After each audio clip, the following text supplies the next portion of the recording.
Y luego, Así.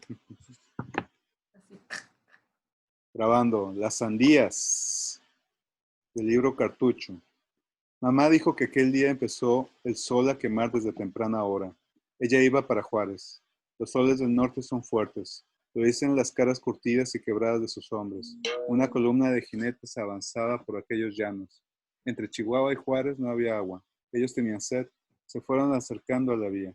El tren que viene de México a Juárez carga sandías en Santa Rosalia. El general Villa lo supo y se lo dijo a sus hombres. Iban a detenerlo, tenían sed, necesitaban las sandías. Así fue como llegaron hasta la vía y, al grito de ¡Viva Villa!, detuvieron los convoyes. Villa les gritó a los muchachos, bajen hasta la última sandía y que se vaya en el tren. Todo el pasaje se quedó sorprendido al saber que aquellos hombres no querían otra cosa. La marcha siguió. Yo creo que la cola del tren, con sus pequeños balanceos, se hizo un punto en el desierto. Los villistas se quedarían muy contentos. Cada uno abrazaba su sandía. Este es el pequeño cuento de las sandías del libro Cartucho de Campobello. Nelly Campobello. ¿Cómo estás, Eugenia? Hola Edgar, buenas noches, buenas tardes todavía. Un gusto de verte otra vez y regresar a platicar de literatura. Así es, ya finalmente estamos de vuelta y con una autora muy interesante. No sé. Es, tienes razón, es una autora muy, no es una autora que uno, o bueno, cuando uno lee corto o cuentos cortos sobre la Revolución Mexicana, uno piensa en los de abajo, en la suela, pero uno no piensa inmediatamente en una autora. Digo, por todo lo que ha sucedido en este país desde entonces. Y es una autora que pues le tocó vivir la revolución, por lo tanto, ella lo vive, eh, lo vive de cerca y le toca presenciar esta situación en México. ¿Qué más Así- nos cuentas? De, Pues fíjate que Nelly Campobello, que bueno, es un seudónimo, eh, ella, bueno, aquí tengo, ahorita hablo de esa parte, pero es una escritora que no está propiamente así como tan a la vista dentro del canon de la literatura. Afortunadamente, en los últimos años ha habido una labor muy importante de rescate de las escritoras. De hecho, yo recientemente estuve en un curso hace un par de semanas con la doctora Liliana Pedrosa, que ella tiene un libro es un estudio muy grande que hizo del cuento mexicano, porque dijo, a ver, ¿a poco en toda la historia de la literatura solo hay un par de escritores, de cuentistas? Y se fue a todos los estados, a todos los archivos preguntando qué escritoras había, qué libros, y encontró cerca de 800 autoras, 800 obras, y hizo un listado pues, de escritoras que hay que descubrir. Entonces, el curso era sobre la historia del cuento mexicano escrito por mujeres, y el primer apartado fue sobre autoras de la Revolución, que yo solo conocía a Nelly Campobello, y resulta que hay muchas escritoras muy importantes que además de entrar en la literatura, también trabajaron en el activismo, en estos grupos, que en México ya en 1916 ya existía, ya hubo un congreso feminista, ya estaba la lucha por este movimiento de derecho al voto, ya estaban en discusión muchas cosas que no nos enteramos del todo. Entonces Nelly es una autora que entró así con calzador a este canon de literatura que es conocido bajo el nombre de novela de la Revolución, y donde aparecen generalmente puros autores hombres, ¿no? Grandes autores como Mariano Azuela, como Martín Luis Guzmán, como Urquizo, como muchos otros que narran pues, su visión de este movimiento tan importante en México. Y fíjate que en este curso leíamos un libro que se llamaba, déjame te digo cómo, para que lo busquen, está liberado, lo pueden encontrar en internet. Creo que se llama algo así como Aquí está. El libro se llama Éramos muchas, mujeres que narraron la Revolución Mexicana 1936-1947, de Mariana Libertad Suárez. Es un libro que lo googlean y ahí lo pueden descargar. Y es muy interesante ver cómo fue toda esta participación de las autoras y por qué no están en la lista de escritores. De hecho, hace unos años, cuando yo estudié letras, no era absolutamente imposible aquí en Saltillo, y eso que es una autora normal, ya Es de es de... Durango. ¿Mandé? Es de Durango la autora. Ajá. Y, o sea, es de tierras cercanas. Y bueno, de hecho ella también estuvo en varias partes, ¿no? En Chihuahua, y también habla de la lucha villista. Y bueno, pese a todo eso, yo recuerdo que no encontrábamos su libro por ningún lado. Hace unos años, yo ya creo que en el 2015 salió, volvieron a reeditar su obra reunida, y otras obras sobre ella, ya el rescate vino más grande, pero era imposible, de verdad. Se llamaba Francisca Martina Moya Luna, Sí. y, y luego va adoptando este nombre. Fíjate que este libro de Cartucho, de que vamos a platicar tantito, pues sí, sí está, ahorita uno lo puede ahí googlear y también le pones PDF y lo puedes bajar, pero también está en la Gandhi, en el fondo creo que está en el Fondo de Cultura, Sí, está en el fondo. y no es un precio excesivo, no es un precio arriba de 300 pesos, creo que es un poquito más económico. Entonces, recomiendo darle la pasada y si no, pues bajarlo para apreciarlo y después ya comprarlo cuando se pueda. Sí, de hecho es un libro ya que afortunadamente es más accesible y que es una curiosidad, porque es muy diferente a las otras historias que conocemos de los otros autores de la novela de la Revolución. Para empezar, este libro no es una novela, es un libro como híbrido con pequeños relatos o estampas que podrían entrar en el género del cuento o de la prosa lírica o de la estampa. O sea, es un libro diferente, arriesgado para su tiempo. A Y mí, ¿eh? no decía que no era muy común, o sea, que se escribiera de esa forma, y menos para un tema así.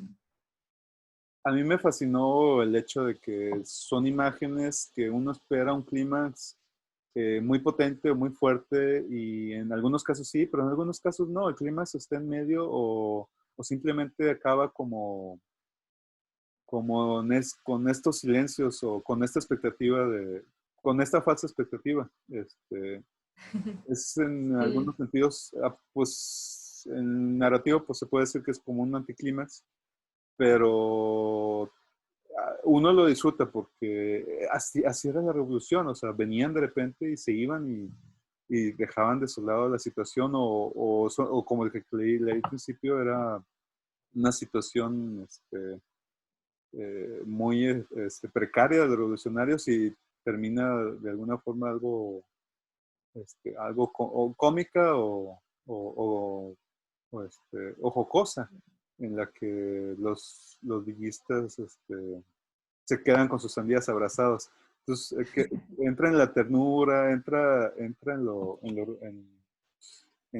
lo cercano, en lo cariñoso, pero al mismo tiempo hay cuentos dentro de Cartucho que son muy desoladores y hay tripas, hay sangre, hay muertos que duran días afuera de la ventana de la muchacha. Entonces, o hombres que uno esperaría que tuvieran un gran final y no, simplemente desaparecen a la mitad del cuento y al final del cuento ya están hablando de otra cosa. Entonces, sí son cuentos, como tú dices, hay otro estilo, no es un estilo a lo que uno espera. Y sí es muy moderno, tenía que decir. Son imágenes, son estampas, como tú dices, son imágenes que que van acumulando esta gran imagen que da la obra, la autora con el cartucho. Así es, y que es una visión del personaje que también es muy interesante y que también lo hacen, es un recurso que hacen otras autoras como Carmen Báez, que es la narradora o quien cuenta estas historias es una niña. Entonces es una visión también muy, eso le da un sentido muy fuerte porque es una niña la que te está escribiendo el ahorcado o el muerto ahí en el lago, podrido, el cadáver.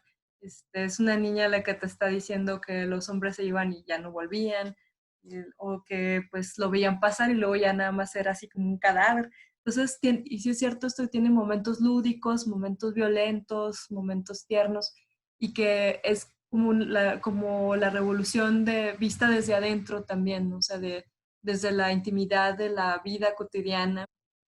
Aquí ya no es como en las obras de Martín Luis Guzmán que andan ahí de un lado a otro con los generales, sino que acá es cómo lo vivía la gente, ¿no? Y cómo esos escenarios. Yo recuerdo que releí esta obra cuando estábamos viviendo toda la violencia de las balaceras y todo eso, y como dices, ya pasó un siglo y esta escena, yo recuerdo aquí en Saltillo hubo una foto que ganó un premio internacional, ese premio que dan los Reyes de España.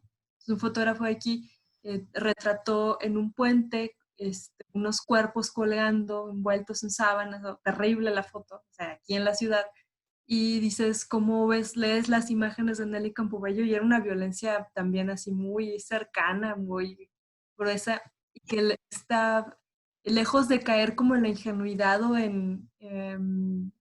sí, o sea, en eso sí, sí hay como cierta malicia literal, cierta intención y con mucha carga poética, o sea, como lírica dentro de la manera de narrar estas cosas, ¿no? De la ironía, de muchos recursos. Pues te lo quiero poner con la crudeza que es, pero al mismo tiempo, bueno, yo también lo relaciono. También al estar leyendo, a mí también aquí en Monterrey, en el Puente Revolución, me tocó ver colgados.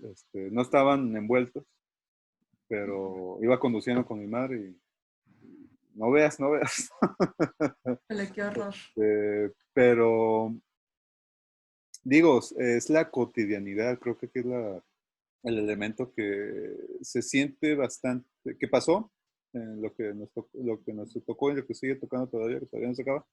Pero aquí está en este libro, se siente esa cotidianidad, se lee, se ven esas imágenes y, y cómo es que nosotros nos acostumbramos, o sea, ya está al mismo tiempo, cómo es que nos acostumbramos, cómo es que de repente se convierte en cotidiano, deja de asustarnos. Los personajes aquí ya dejan de asustarse y lo toman como que, no, pues ya se murió.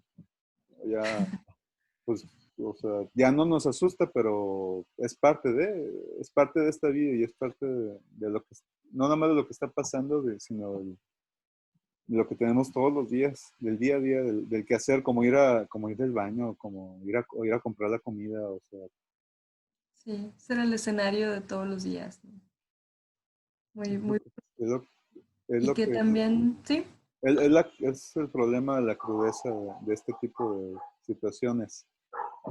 sí, Este, es muy fuerte. oye, ¿quisieras leer algún otro cuento? Sí, también es un texto breve, este, que es El corazón del coronel Bufanda. Así se llama, está en la página 73 de la edición de Era, con el prólogo de Jorge Aguilar Mora. Tengo aquí, el cartucho. En las otras no sé qué página sea. Lo dice, el corazón del coronel Bufanda. Trae un epígrafe que dice, carrancista que mandó matar todo un cuartel que estaba desarmado. El coronel Bufanda traía la mano tiesa de lanzar granadas. Los mesones desarmados eran el del Águila y las Carolinas. El asalto dejó más de 300 muertos en el del Águila y el coronel salió con la mano dormida. En media calle alguien, nadie supo quién, le tiró un balazo, se lo dieron en la paleta izquierda y le salió por la bolsa del chaquetín, echándole fuera el corazón. Bien gastada está la bala expansiva, decían los hombres que pasaban. Una doctora que vivía a un lado del mesón del Águila metió al muerto en su casa. Ya lo tenía tendido cuando llegaron los de Rosalío Hernández. Lo sacaron arrastrando, le tiraron a media calle, y los pedazos de su cabeza estaban prendidos de las peñas. Tenía un gesto de satisfacción. La bolsa del chequetín, la bolsa izquierda desgarrada como una rosa, dicen mis ojos orientándose en la voz del cañón. La mejor sonrisa de bufanda se las dio a los que levantaron el campo.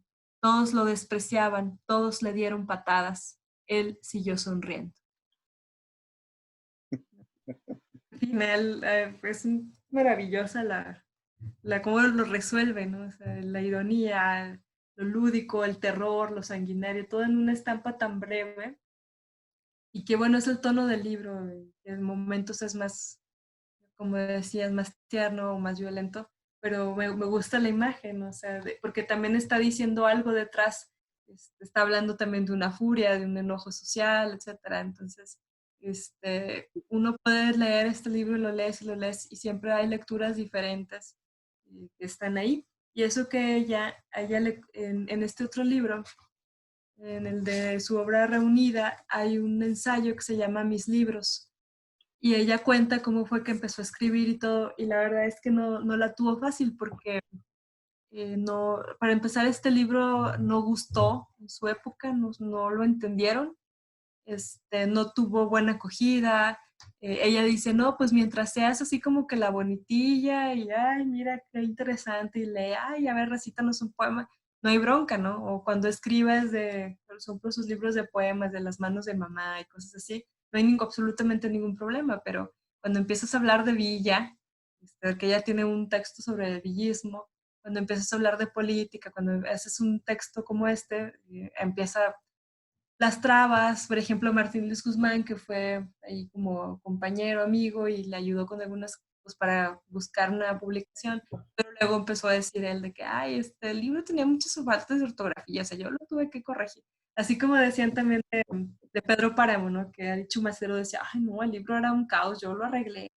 Y él divulgó esa historia, y cuando se murió se dieron cuenta que el original que llevó Rulfo al fondo, pues estaba casi igual como el publicado. Entonces también como todo esto, todas estas cosas que estaban alrededor de ella, y que pues fue muy difícil para que su libro tuviera una colocación. Tardó muchos años en ser como reconocida, o en ser valorada, o en entenderse qué estaba haciendo ella ahí, ¿no?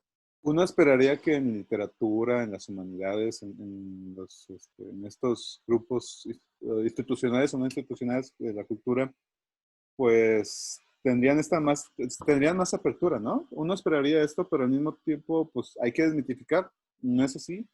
Eh, el patriarcado, el machismo imperante, y la opresión es muy común en todos los aspectos. Entonces hay que recapacitar, hay que volver a leer, hay que volver a tomar en cuenta mucho y hay que buscar mucho de lo que se hizo, ya sea por religión, ya sea por sexo, ya sea Color.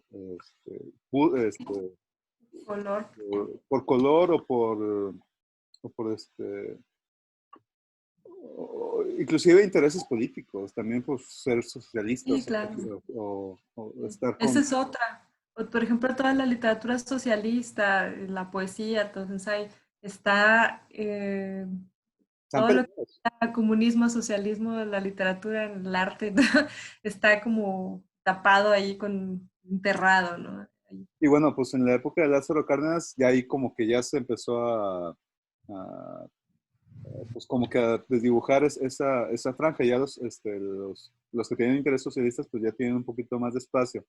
Pero entonces critican a los que no se consideran socialistas y ellos ahora son los que son oprimidos. Entonces, sí hay que tener cuidado con estos mitos de que los humanistas y los de literatura y los de cultura en general, los filósofos, los pintores, todos estos ambientes, No. humanidades, son más abiertos. Sí lo son, pero muchas veces no.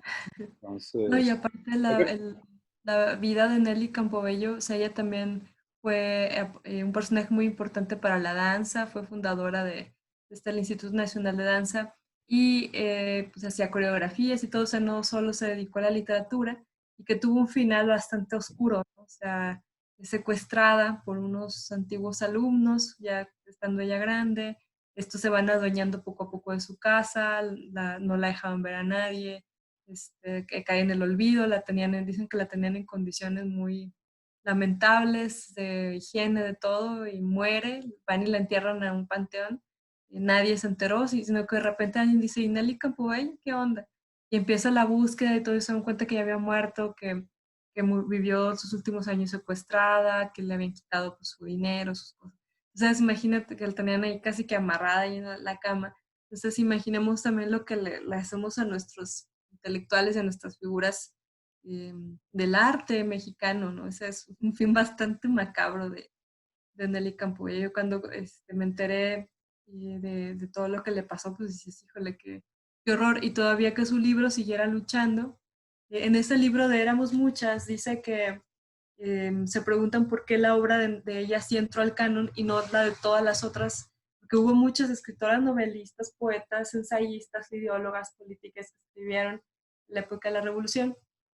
Y dice, está el libro de Éramos Muchas que el gremio como que hizo una lectura muy superficial de Cartucho y dice, ay, pues como que no atentaba contra nada que ellos aparentemente, que ellos promovían en sus obras, como esta figura en casi todas las obras, o al menos en las que yo he leído de la novela de la Revolución, el papel de la mujer, pues es una mujer sometida o es una mujer, pues muy hecha a como ellos la pintaban, ¿no?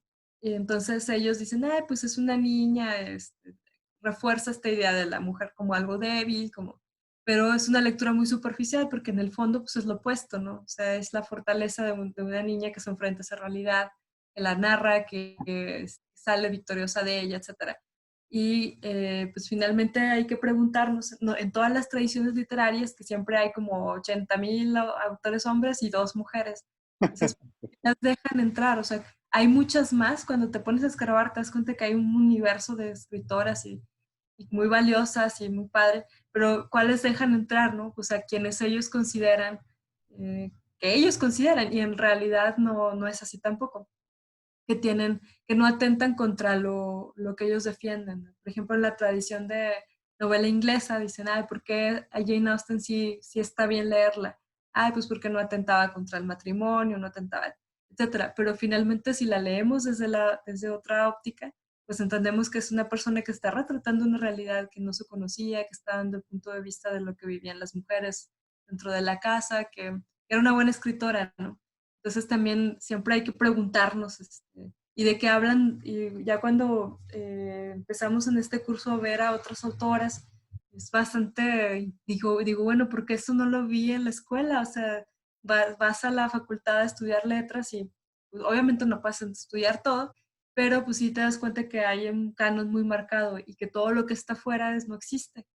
Entonces, la academia no lo considera y ya tienes que hacer todo un trabajo de buceo digo, afortunadamente ya está cambiando el chip, en las universidades ya se está discutiendo, Poco ya a poco.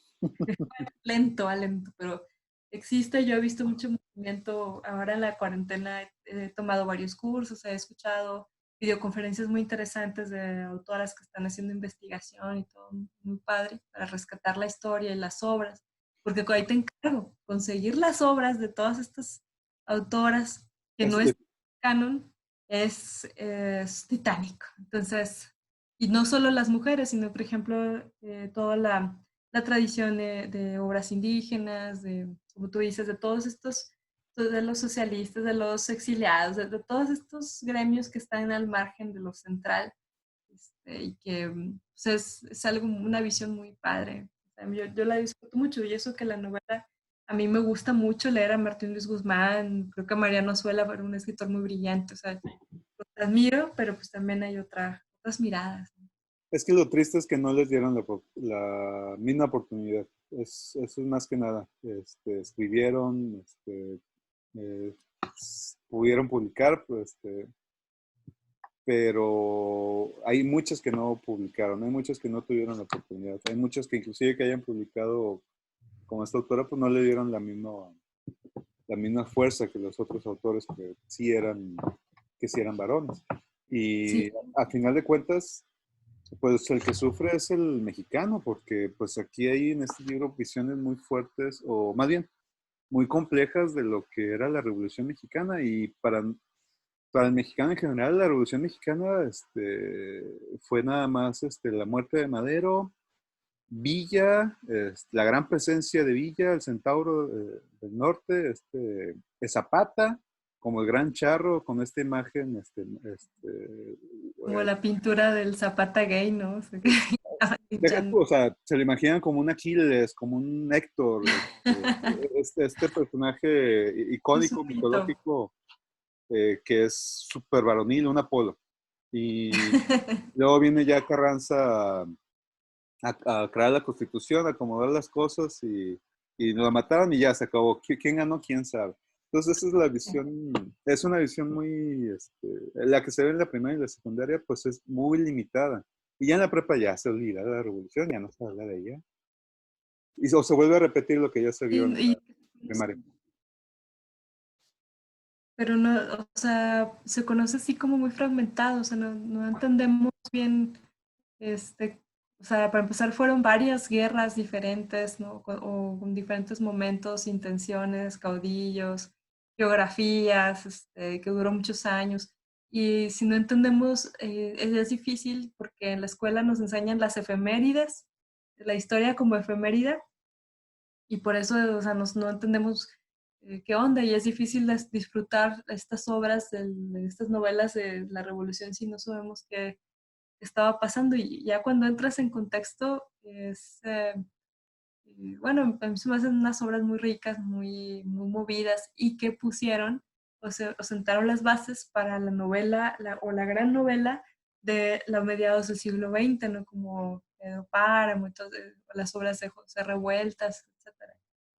Y bueno, pues es que como te digo, hay mucha complejidad en esta obra y se puede sacar, vamos, tengo de dos parrafitos, Cuatro soldados sin 30-30 del 61. Déjame leerlo, creo que es corto. Y pasaba todos los días, flaco, mal vestido, era un soldado. Se hizo amigo porque un día nuestras sonrisas fueron iguales. Le enseñé mis muñecas, él sonreía. Había hambre en su risa. Yo pensé que si le regalaba unas gorditas de harina haría muy bien. Al otro día, cuando él pasaba al cerro, le ofrecí las gordas. Su cuerpo flaco sonrió y sus labios pálidos se elasticaron con un "Yo me llamo Rafael, soy trompeta del cerro de la Iguana". Apretó la servilleta contra su estómago helado y se fue. Parecía por detrás un espantapájaros. Me dio risa y pensé que llevaba los pantalones de un muerto. Hubo un combate de 3 días en Parral. Se combatía mucho. Traen un muerto, dijeron, el único que hubo en el cerro de la Iguana. En una camilla de ramas de álamo pasó frente a mi casa.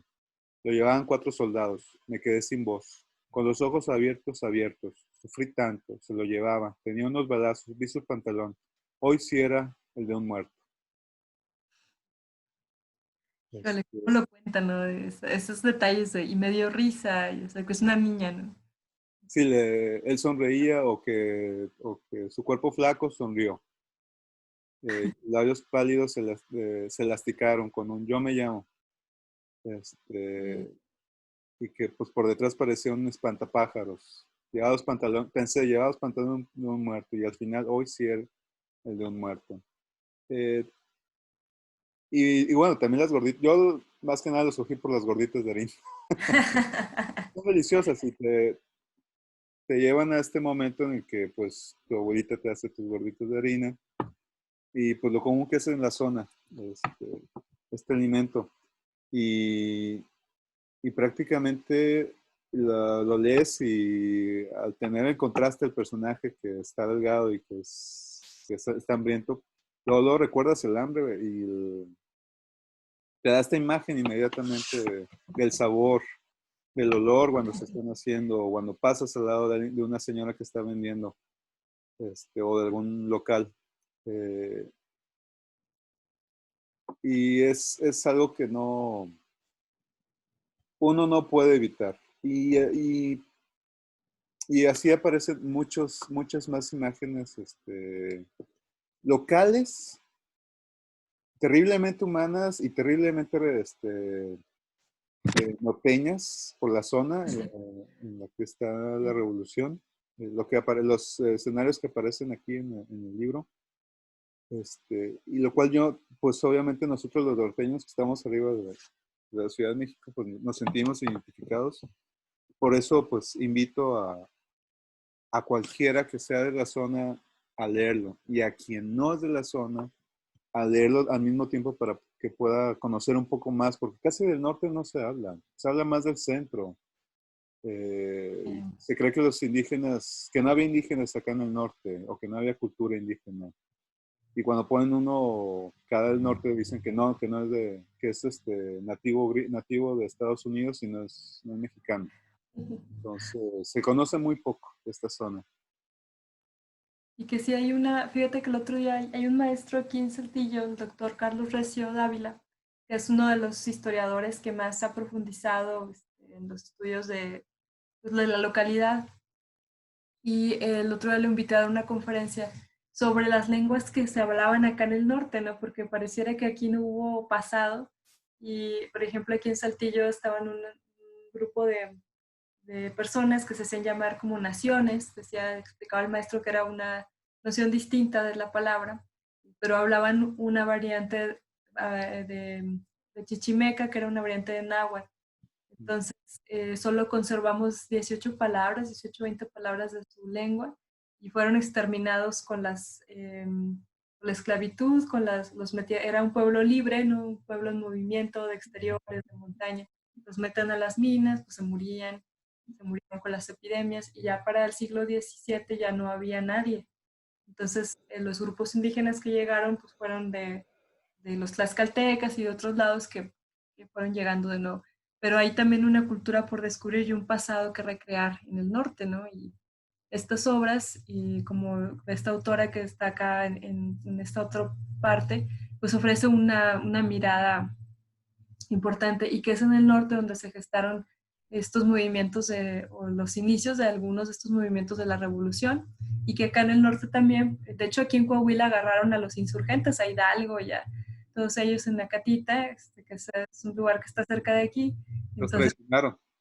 ¿qué andaban haciendo acá? O sea, entonces, ustedes tienen a este gran personaje de Fray Servando, entonces sí hay una historia importante desde el norte que ayudó también a la emancipación del país, hasta el movimiento de independencia, a los movimientos de la revolución, y que sí es cierto, o sea, como que se ha caricaturizado el norte, o se ha dicho que no hay nada, que es muy salvaje, o que hay un cactus y una maroma que va hay toda una historia y Nelly Campobey es una oportunidad muy, que bueno, que yo disfruto mucho para adentrarse a estos paisajes, a esta forma de vivir de la gente. ¿Quieres leer algún otro?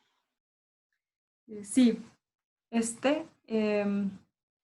bueno, no sé cuál de los dos porque me gusta mucho, Pues los pero dos. bueno, voy a leer el de Zafiro y Ezequiel. Dice, dos mayos amigos míos, indios de San Pablo de Valleza, no hablaban español y se hacían entender a señas. Eran blancos, con ojos azules, el pelo largo, grandes zapatones que daban la impresión de pesarles 10 kilos. Todos los días pasaban frente a la casa y yo los asustaba echándoles chorros de agua con una jeringa de esas con que se curan los caballos. Me daba risa ver cómo se les hacía el pelo cuando corrían. Los zapatos me parecían dos casas arrastradas torpemente. Una mañana fría, fría, me dicen al salir de mi casa, oye, ya fusilaron a Ezequiel y su hermano. Allí están tirados afuera del camposanto, ya no hay nadie en el cuartel. No me saltó el corazón ni me asusté, ni me dio curiosidad, por eso corrí. Los encontré uno al lado del otro, Ezequiel boca abajo y su hermano mirando al cielo. Tenían los ojos abiertos, muy azules, empañados, parecían como si hubieran llorado.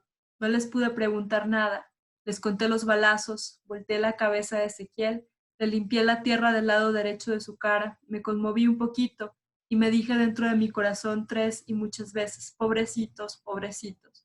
La sangre se había helado, la junté y se la metí en la boca de su saco azul de borlón. Eran como cristalitos rojos que ya no se volverían hilos calientes de sangre. Les vi los zapatos, estaban polvosos, ya no me parecían casas. Hoy eran unos cueros negros que no me podían decir nada de mis amigos. Quebré la jeringa. No, es desgarrador este. Ya no muy intenso. Sí, es muy fuerte, ¿no? y Pues la forma de construirla tan inteligente, tan desolada, tan literaria, y en tan pocas palabras, ¿no? y es que al final de cuentas, pues cuando se hablan de guerras, pues hablamos de estos grandes, los líderes. Y aquí nos están poniendo a dos desconocidos o dos personas que no salen a la luz en la historia de la Revolución Mexicana, son dos anónimos. Y esos son los que igual no cuentan en la historia, en el libro de la historia, pero son los que cuentan en el momento, son los que cuentan en la vida de uno. Y eso es lo interesante, eso es lo grande de este libro, esto de que trae para acá. Lo hace, no me gustaría usar la palabra moderno porque sí, sí es muy, muy, muy moderno, pero al mismo tiempo también trabaja con el estilo contemporáneo con el cual se vive hoy en día. Este, Sí, tiene una frescura. Y sabes qué también, o sea, cuando yo leo, por ejemplo, a Mariano Suela, estos intentos que hace, que también es muy innovador en la literatura en su tiempo, porque esa obra, Los de Abajo, es de 1915, creo, 1916. Esta es un poco posterior, creo que se publica en 1930, 31. 31. Se publica ya en el 31, obviamente lo escriban. Y pues ya lo escribe 20 años, ¿eh? O sea, estaba muy joven. Y estos intentos que hacía Mariano Suela de imitar el habla de los indígenas y de repente este Demetrio Macías, ay, te hablan, déjame. Entonces, como que también se va construyendo cierta caracterización, como Nelly Campobayo rompe con esos clichés o esas construcciones, y que si bien sí retrata pues la gente, las cosas populares, todo eso, le da otra voz y le da otra forma de existencia a esos personajes. Es que también es la voz norteña, es la voz, pues sí, no es la voz indígena, no es Pedro Infante y María Félix. Sí, Eh, es otra. Y sí, es cierto, yo no sé, ahí bueno, ahí a mis libros habla ahí un poco de sus lecturas, pero tiene una visión. De hecho, esa generación de autores, por ejemplo, Martín Luis Guzmán, que ya ves que siempre dicen que Truman Capote inició el género de la no ficción con La Sangre Fría, y que luego nosotros acá decimos que 8 años antes Rodolfo Walsh ya había escrito en Argentina Operación Masacre, que es el mismo ejercicio, pero creo que José Emilio Pacheco, no recuerdo qué escritor, decía que en México teníamos a Martín Luis Guzmán, que había hecho estas crónicas como noveladas, que él decía que eran verdad, etc. Ya es una visión de la literatura que muy del siglo XX, ¿no? O sea, más cercano al siglo XX de los años 50, que es donde se renueva toda la literatura, que al del siglo XIX, que a la tradición anterior, o sea, estas novelas que venían del realismo o del naturalismo español, o del romanticismo o tardío. el neoclasicismo, ¿eh? Sí, Había muchos que todavía, y aquí en México el neoclasicismo en la poesía sobre todo, o fue sea, muy pero fuerte. con la novela, pues ya en 1903, creo, algo así, se publica Santa de Federico Gamboa. Ya estaba en finales de la segunda mitad del siglo XIX, estaba en Los Bandidos de Río Frío. O sea, ya había una tradición que respondía a otras cosas, y aquí hay una ruptura, ya hay algo nuevo, que no se parece a estas obras tradicionalistas o costumbristas, ¿no? Eso es lo que quería decir, que no es una obra costumbrista así como la típica novela de rural, sino que tiene una agilidad distinta. Y fíjate, bueno, está publicada en el 31. Entonces seguro fue construida durante los 20 o finales de los 20. Y pues es una época de reconstrucción del Estado, es una época de reconstrucción del país.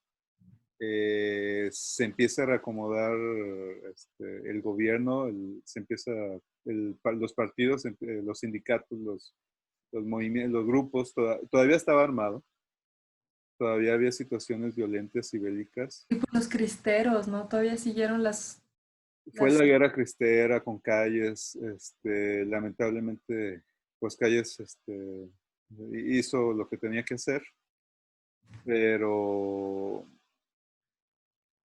pero bueno, estamos hablando de un México que todavía está muy, todavía lo está muy vivo, está muy rojo, está muy reciente. No, bueno, básicamente lo que quiero hablar es de que en el aspecto cultural, pues tienes este florecimiento de las instituciones que están apoyando la cultura, con José Vasconcelos más que nada, y con la secretaría, con el nacimiento de lo que se va a hacer, lo que va a ser la Secretaría de Educación Pública.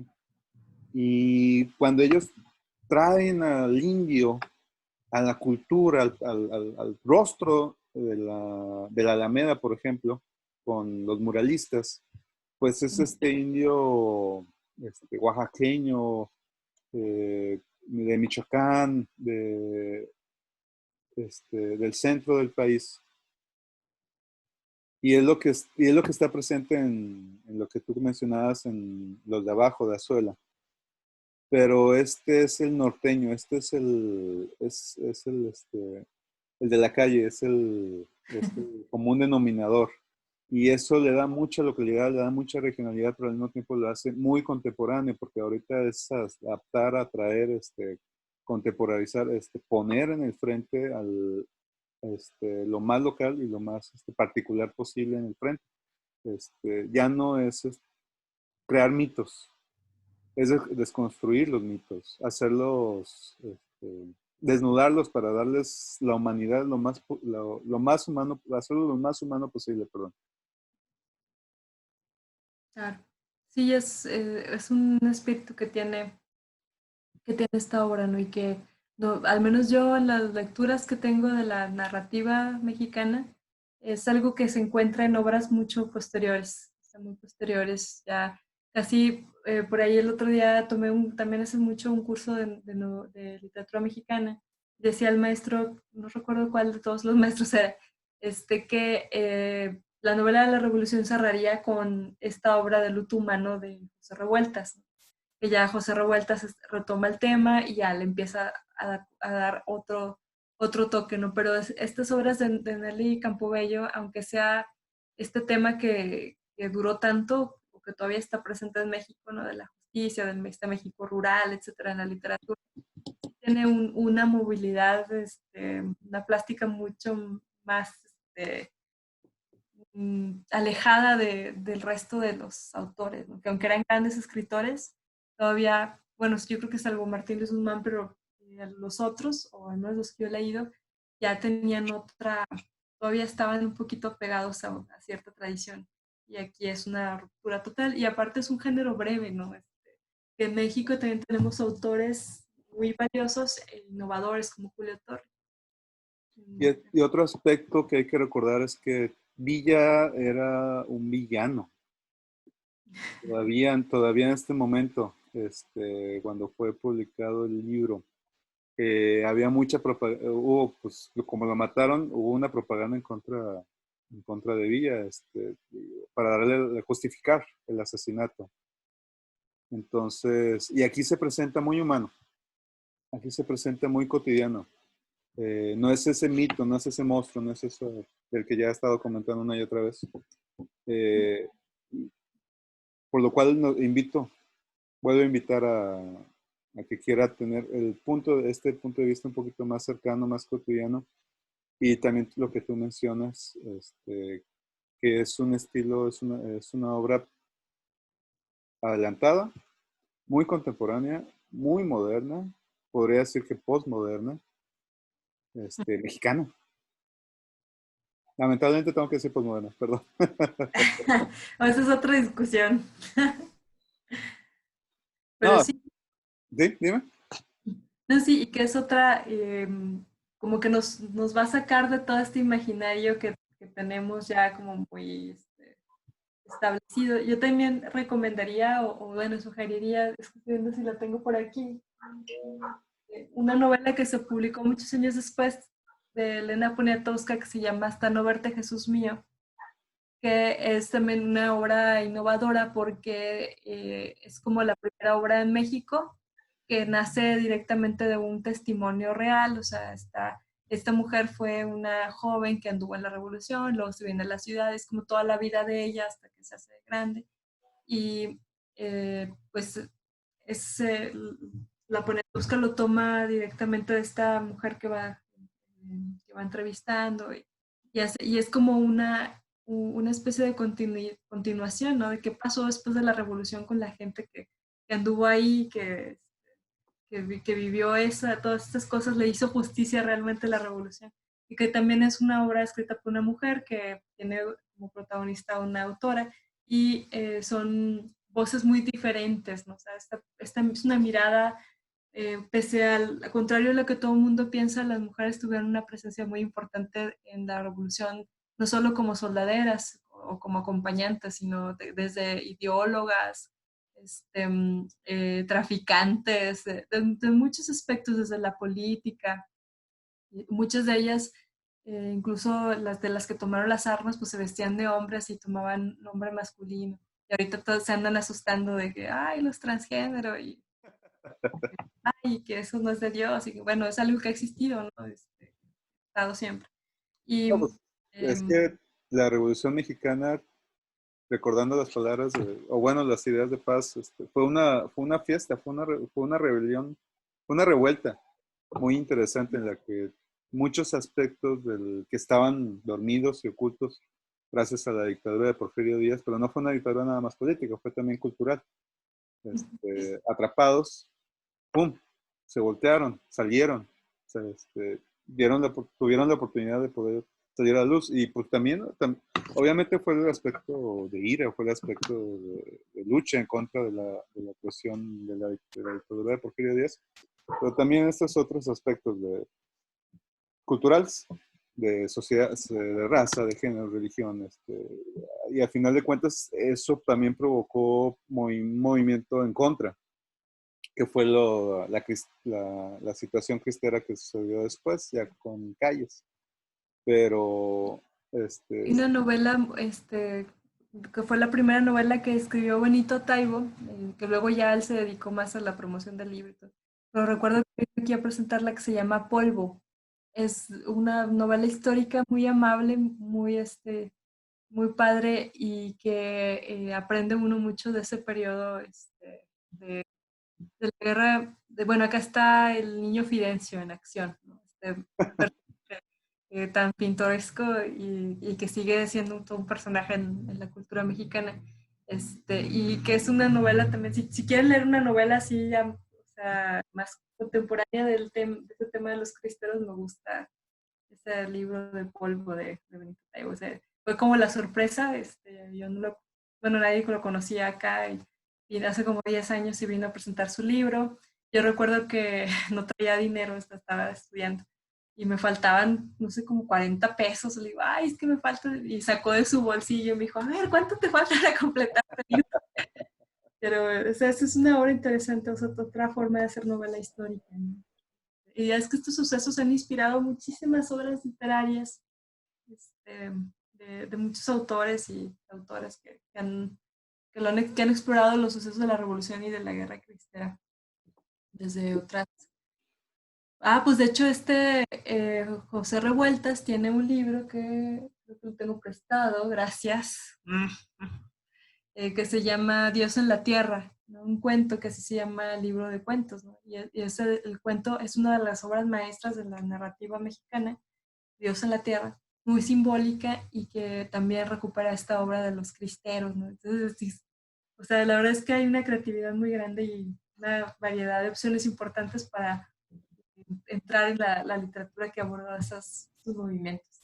no, pues la historia, perdón, la literatura y si pueden acompañarse también de historia, y no olvidar que pues una cosa son los libros que manejan el canon oficial, de las cosas más importantes, que es lo general, pero hay mucha historia que pues, sucedió en esta época, que cambió a nuestro país, que le dio forma y no la recordamos. Y siempre en la escuela, en la secundaria, en la primaria o los de la prepa, cuando comentamos de historia y cuando entramos a esta parte de México, pues les aburre. Y dice, no, a mí me gusta más la historia de Europa o de Estados Unidos, la vi en el colegio. Este, eh, Ay, pero, ya sé. pero, pero es un gran momento, no hay que dejarla atrás, esta historia mexicana nuestra del siglo XX, que nos formó, que formó nuestra política, que formó nuestra cotidianidad, que formó nuestra cultura en la ciudad, ya en el siglo XX, ya como ente moderno, como ente que participa en el occidente, porque bueno, no hay que olvidar que la Revolución Mexicana fue la primera revolución del siglo XX, así de importante es la nuestra. Entonces, fue un despertar político, cultural, etcétera, etcétera, etcétera. Entonces, hay que darle un vistazo y darle el seguimiento de lo que muchas cosas fueron sucediendo después. Entonces, sí, literatura hay que aprovechar y de historia acompañarse.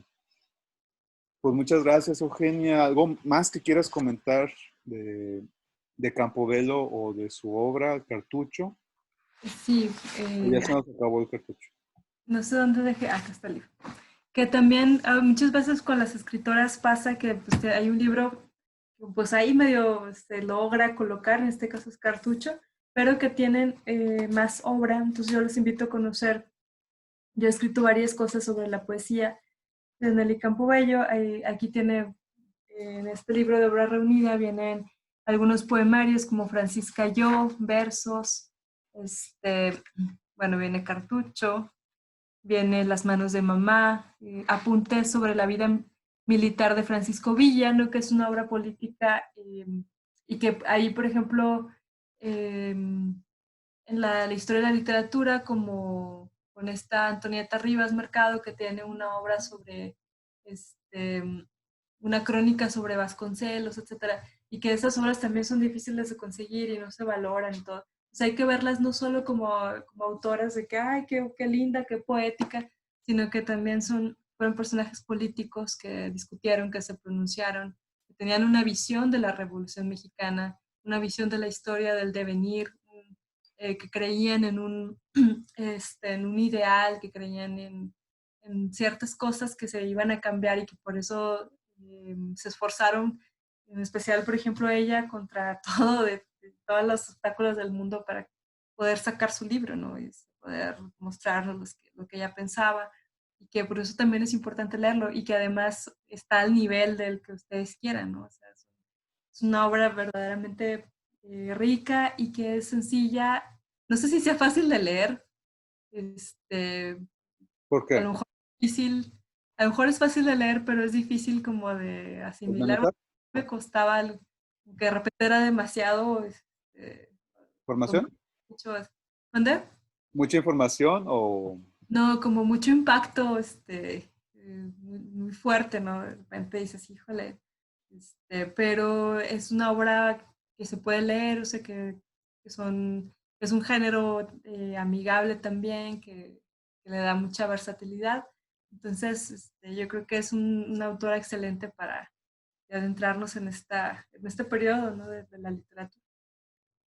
no? Pues es que todo aspecto social termina siendo político, inclusive la negación o la Claro, todo es una postura política. El no pronunciamiento es una postura, y que bueno, estos autores, principalmente los de este periodo, sí tenían, a diferencia de los poetas, porque ahí a la par están los novelistas de la Revolución y en la misma época están escribiendo, por ejemplo, los poetas contemporáneos, ¿no?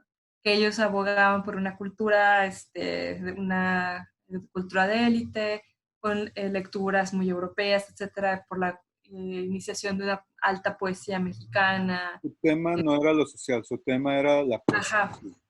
Y no todos, no todos estaban, o por ejemplo la generación anterior del Ateneo de la Juventud, no todos estaban de acuerdo con la revolución, algunos sí como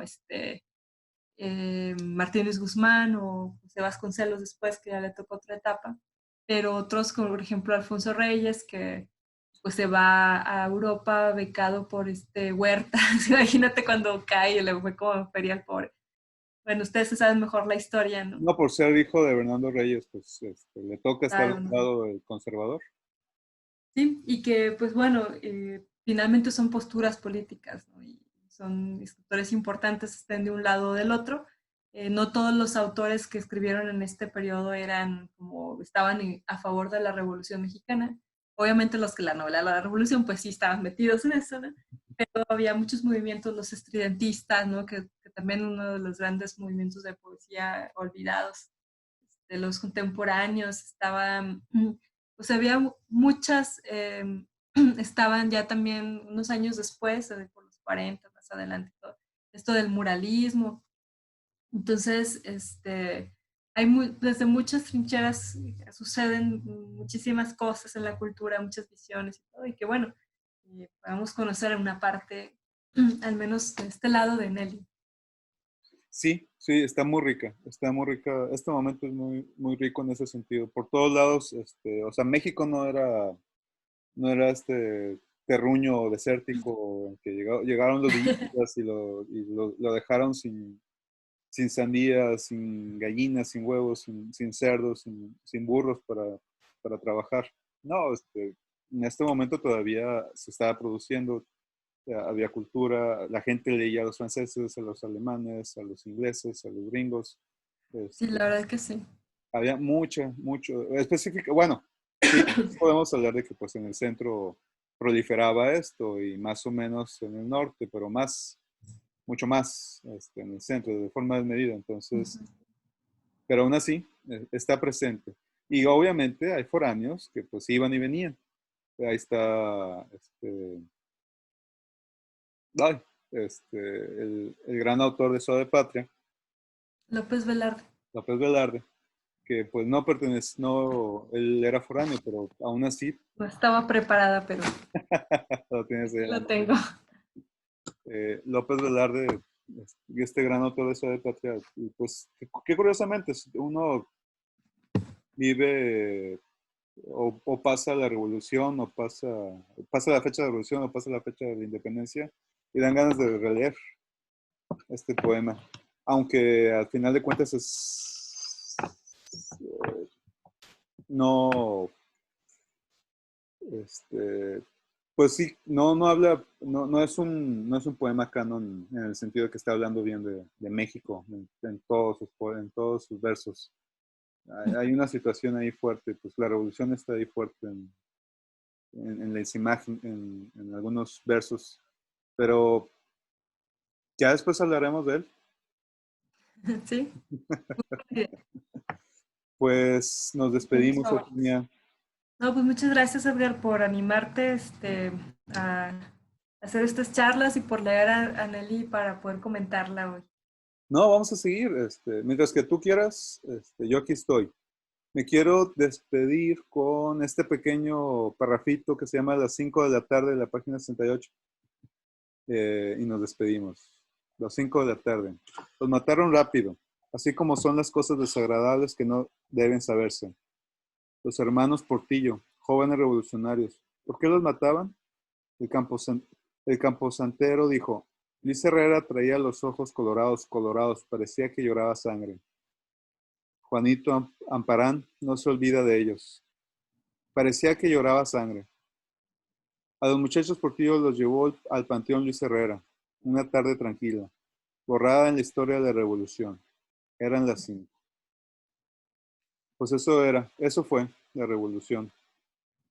Mucha muerte, mucha sangre y todo quedó, la mayoría quedó en el pueblo.